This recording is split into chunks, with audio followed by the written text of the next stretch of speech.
ಇವತ್ತು ಮನೋರಂಜನೆ ಸಲುವಾಗಿ ಒಂದು ಬಾರಿ ನಾಟಕ ಆಲದ ಮರದ ಕತೆ ಮತ್ತು ಒಂದು ಜಾನಪದ ತೆನಾಲಿ ರಾಮನ ಕತೆ ಹೆಂಗೈತಿ ಅನ್ನೋದನ್ನು ಭಾಳ ವರ್ಷದ ಮೊದಲು ಆಡಿದ ಆಲದ ಮರದ ನಾಟಕದ ಕಥೆನೂ ಹಿಂಗೆ ಅದ.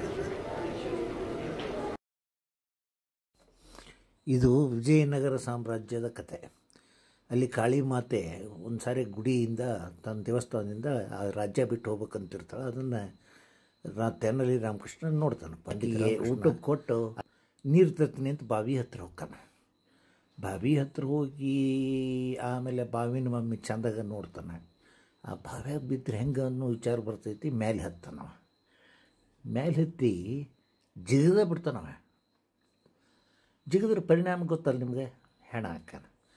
ಅದನ್ನು ನೋಡಿ ಪಾಪ ಆ ದೇವಿಗೆ ಭಾಳ ಕೆಟ್ಟ ಅನ್ಸುತ್ತೆ ಅವನ ಬಗ್ಗೆ. ಆದರೂ ಅವ್ನ ತ್ಯಾಗ ಮೆಚ್ಕೊಂತ ವಾಪಸ್ ಮತ್ತು ಗುಡಿಗೆ ಹೋಗ್ತಾಳ. ಮತ್ತು ಮೂರ್ತಿಯಾಗಿ ಅಲ್ಲೇ ಉಳಿತಾಳೆ. ಹಿಂಗೆ ವಿಜಯನಗರದ ಕೀರ್ತಿ ಪತಾಕಿ ಎಲ್ಲ ಯಶಸ್ಸು ಉಳಿತೈತಿ. ಆದರೆ ಪಾಪ ಆದರೆ ಆತನ ಹೆತ್ತ ತಾಯಿಗೆ ಎಷ್ಟು ನುಕ್ಕಾಗುತ್ತಪ್ಪ, ಎಷ್ಟು ನೋವಾಗುತ್ತೆ ಅಂತಂದರೆ ಏನು ಮಾಡೋದು. ಅವ್ನ ಹೆಂಡತಿಗೂ ಅದ ಸಮಸ್ಯೆ. ಜೀವ ಅನ್ನಸ್ತಿ ಹೋತಲ್ಲ ದೇಶಕ್ಕಾಗಿ, ರಾಜ್ಯಕ್ಕಾಗಿ, ವಿಜಯನಗರ ಸಾಮ್ರಾಜ್ಯಕ್ಕಾಗಿ ಅಂಥೇಳಿ ಅವನು ಬಂದು ಒಳಗ ರಾಜರ ಸಹಿತ ಮೊದಲು ಮಾಡಿ ಎಲ್ಲರೂ ದುಃಖ ಆಚರಿಸ್ತಾರೆ. ಇಷ್ಟು ಜನ ಬಂದು ಆ ಬಾವಿ ಹತ್ತಿರ ನೋಡಿ ಭಾಳ ಮರಗ್ತಾರೆ. ಆದರೆ ಆ ತೆನಾಲಿ ರಾಮನ ಒಂದು ತ್ಯಾಗ ಏನೈತಲ್ಲ ಅದನ್ನು ನೋಡಿದರೆ ಆ ದೇವಿಗೆ ಭಾಳ ಖುಷಿಯಾಗಿ ವಾಪಸ್ ಮತ್ತು ವಿಜಯನಗರದೊಳಗನ್ನ ಸ್ಥಾಪನೆಯಾಗಿ ಸುಖದಿಂದ ಇರುವಂಗೆ ಮಾಡ್ತಾರೆ. ಅಲ್ಲೇ ಕರಡಿಗುಡ್ಡ ಜಾಂಬವಂತ ದಣಿ ಮನೆ ಹೊಲದಾಗನು ಹಿಂಗೆ ಹಾಕಿರ್ತೈತಲ್ಲೇ.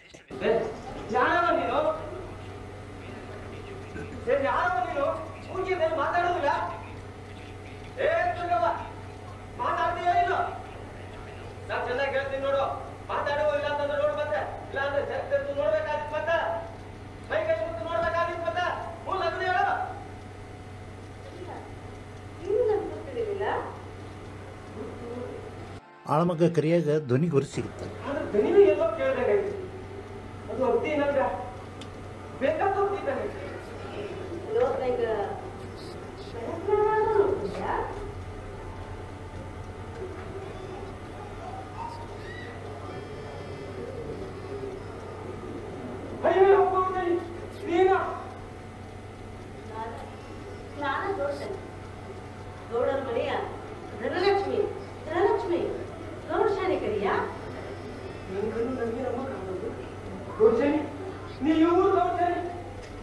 ಸುತ್ತ ಒಳ್ಳೆ ಪ್ರಸಿದ್ಧಿ ಪಡ್ತೈತಿ ಕರಡಿ ಗುಡ್ಡ.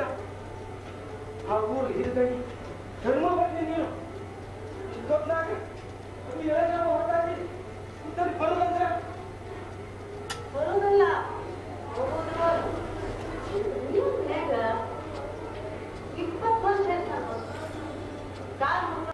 ಇಲ್ಲಿ ಜಾಂಬವಂತ ದಣಿ ಮನಿ ಶ್ರೀಲಕ್ಷ್ಮಿ ಏನೈತಿ, ಧನಲಕ್ಷ್ಮಿ, ಆಕೆ ಹೆಂಡತಿ ರೂಪದೊಳಗೆ ಗೌಡಶಾನಿ ರೂಪದೊಳಗೆ ಬಂದು ಹೊರಗೆ ಹೊಂಟಿರ್ತಾಳೆ. ಕಣದಾಗಿಂದ ಅವ ಕರಿಯ ಕೈಯಾಗ ಹಿಂಗೆ ಸಿಗ್ತಾಳೆ.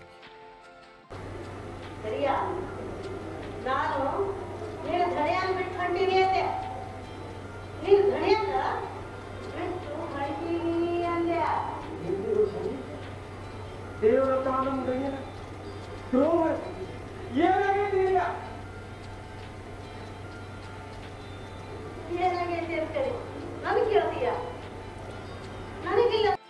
ಕರಿಯಾಗ ಹಿಂಗೆ ಗೌಡಶಾನಿ ಹೊಂಟಿರೋದನ್ನ ನೋಡಿ ಭಾಳ ಆಶ್ಚರ್ಯ ಆಕೈತಿ. ಅವ ಕೇಳೇ ಬಿಡ್ತಾನ ಆಕೆ ಯಾಕೆ ಹೊಂಟಿ ಅಂತೇಳಿ.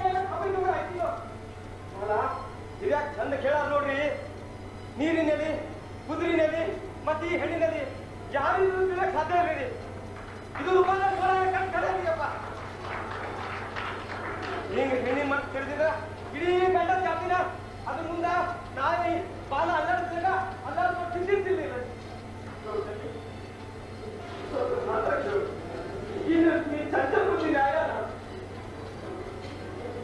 ಇದು ನ್ಯಾಯ ಏನಂತ ಕೇಳ್ತಾನ ಅವ.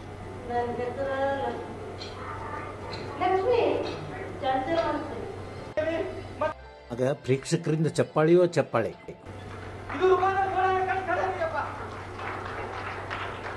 ಹೆಣ್ಣಿನ ಮನಸ್ಸು ತಿಳಿದಿದ ಇಡೀ ಗಂಡ ಜಾತಿನ ಅದ್ರ ಮುಂದ ನಾಯಿ ಬಾಲ ಅಲ್ಲಾಡ್ತಿಲ್ಲ ತಿಂದಿರ್ತಿಲ್ಲ.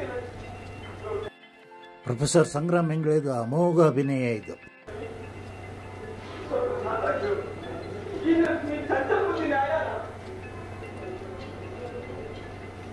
ಅವಾಗ ಗೌಡ ಶನಿ ಒಂದು ಭಾಳ ಬೀಜ ಮಾತು ಹೇಳ್ತಾರೆ. ಲಕ್ಷ್ಮಿ ಎಷ್ಟು ಚಂಚಲ ಇರ್ತಾಳ ಅದರ ಬಗ್ಗೆ ಒಂದು ತನ್ನ ಒಂದು ಉಪಸನೆ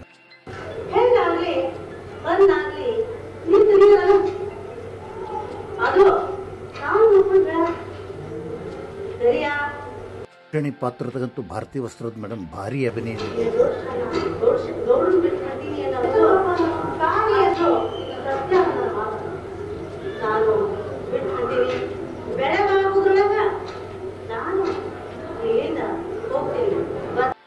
ಇಲ್ಲೇ ವಚನ ತಗೊಂತಾನ.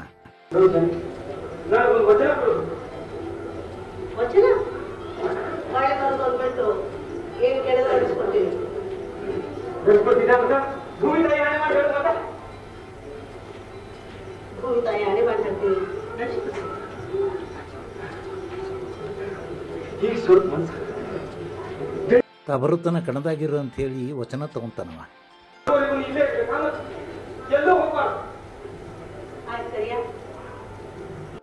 ತೆನಾಲಿ ರಾಮನು ಕೂಡ ಕಾಳಿ ಮಾತು ಈ ಕಡೆಯಿಂದ ಇದೇ ರೀತಿ ವಚನ ತಗೊಂಡಿರ್ತಾನ. ಅವ ಹೊಳ್ಳೆ ಅಲ್ಲಿಗೆ ಹೋಗೋದಿಲ್ಲ ದೇವಸ್ಥಾನದಾಗ, ಆಕಿ ಕಾಳಿ ಮಾತೆ ಅಲ್ಲೇ ಉಳಿಬೇಕಾಗುತ್ತೆ. ಇದು ವಚನದ ಮಹಿಮೆ, ಜಾನಪದ ಕಥೆ ಭಾಳ ಚೆನ್ನಾಗಿ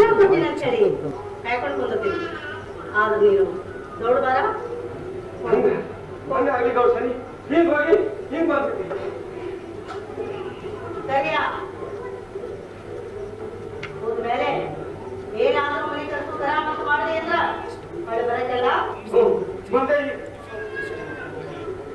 ಲಕ್ಷ್ಮೀ ದೇವಿ ನಿಂದಿಸಿ ದೊಡ್ಡ ಮನೆ ಮೇಲೆ ಓಡ್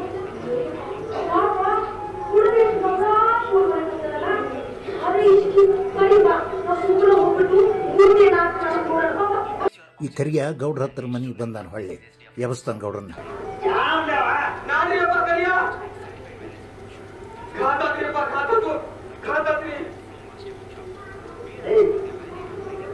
ಇಂಥ ಮಧ್ಯರಾತ್ರಿ ಓಡ್ಕೊಂಡಿದ್ದೀನಿ ಅಂದ್ರ ನಾನೇನರ ಅಳವಾಗಿದ್ದ ಹೇಳೋಣ. ಯಾಕೆ ಬರಗೈತಿ? ನಾನೇನಾರ ಕಳುವಾಗಿದ್ದರೆ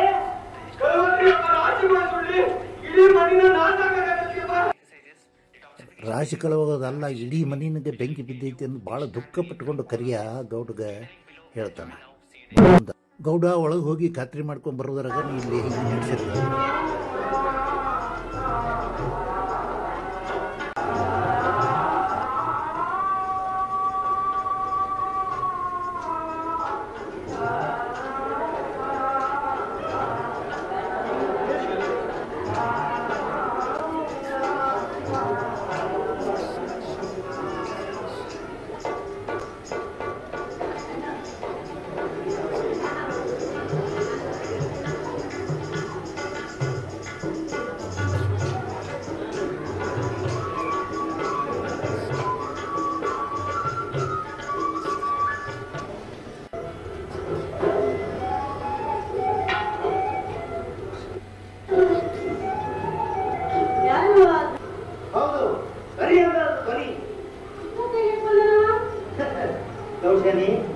ನಮ್ ಕೈಯಾಗ ನಮ್ಮ ಮನೆ ಲಕ್ಷ್ಮೀ ದೇವತಿ ಕಾಲ ಕಾಣಿಸ್ಕೊಂಡಾರ.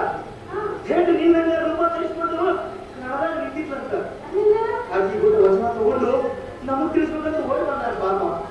ಈಗ ನಮ್ ಕೈಯಾಗ ಹೋಗುದನ್ನ ಐಶ್ವರ್ಯ ಲಕ್ಷ್ಮಿ ಅಲ್ಲೇ ಕಾಯ್ತಿರ್ತಾಳ. ಅದಕ್ಕಾಗಿ ನೀವು ಏನ್ ಮಾಡ್ತಿದ್ದೀರಿ? ಅಗದಿ ಸರಳ ಅದ. ಹರಿಯ ಮತ್ ಕಣಕ್ ಹೋಗಂಗಿಲ್ಲ. ಅಗದಿ ಸರಳ ಅದ. ಹರಿಯ ಮತ್ ಕಣಕ್ ಹೋಗಂಗಿಲ್ಲ. ಒಳಗಿಂದ ಹೊರ ಬಂದ್ಕೊಳ್ಳೆ ಗೌಡ ಶನಿ ತಂಗಿದು ಇತ್ತಂದು ಚಕ್ಕರ್ ನೋಡ್ತಾನೆ.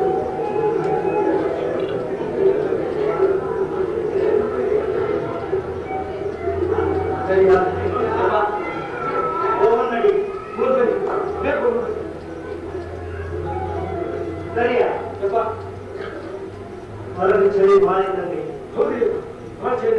ನನ್ನ ಮನೆ ಕಂಬಳಿ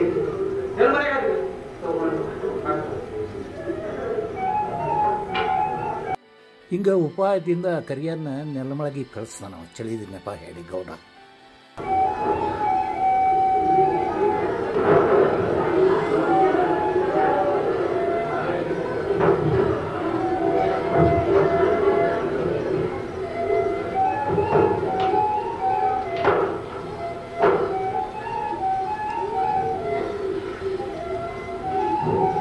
ಈಗ ಗೌಡನ ದುಷ್ಟತನ ನೋಡ್ರಿ.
ಬೀದರ್ನ PBS ಅಂತ ಹೆಸರಾದಂಥ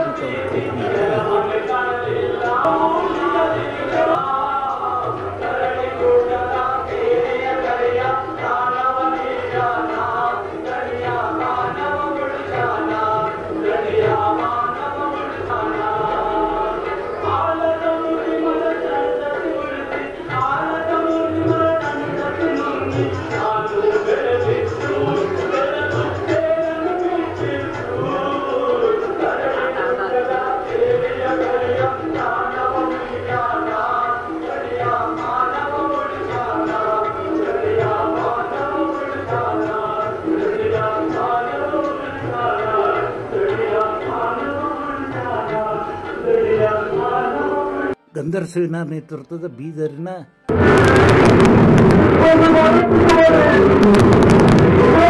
ಈ ನಾಟಕ ಕಲಬುರಗಿ ಆಕಾಶವಾಣಿಯಿಂದನೂ ಪ್ರಸಾರ ಆಯ್ತದು.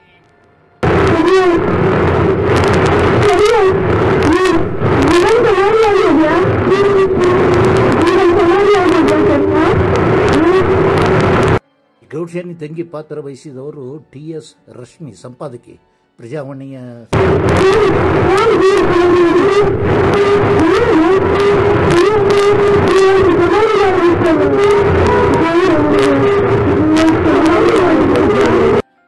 ಆಕ್ಚುಲಿ ಇದನ್ನ ರೆಕಾರ್ಡ್ ಮಾಡ್ಕೊಂಡದ್ದು ಹೆಂಗ್ ಪ್ರಸಾರ ಆಗೈತೆ ಹಂಗ ಅದು ದಾವಣಗೆರೆ.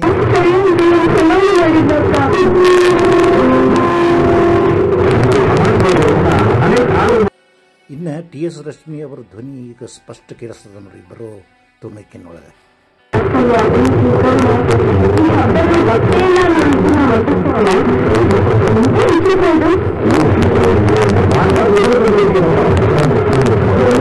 ಮಜೆ ಅಂದ್ರೆ ಈ ಬರೋ ಹಾಡ ಅನಿಲ್ ಕುಮಾರ್ ಮುಗುಳಿ ತನ್ನ ತಂಡ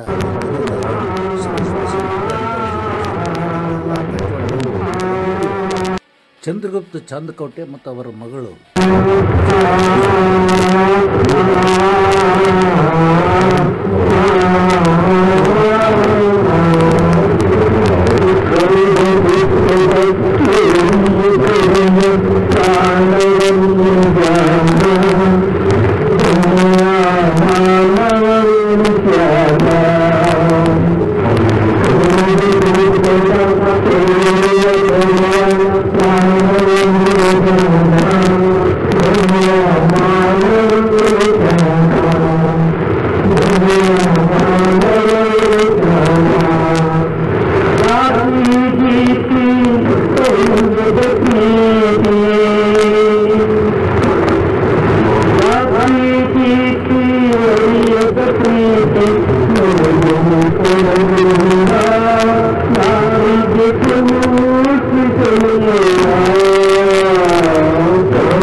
ನುಂಗೆ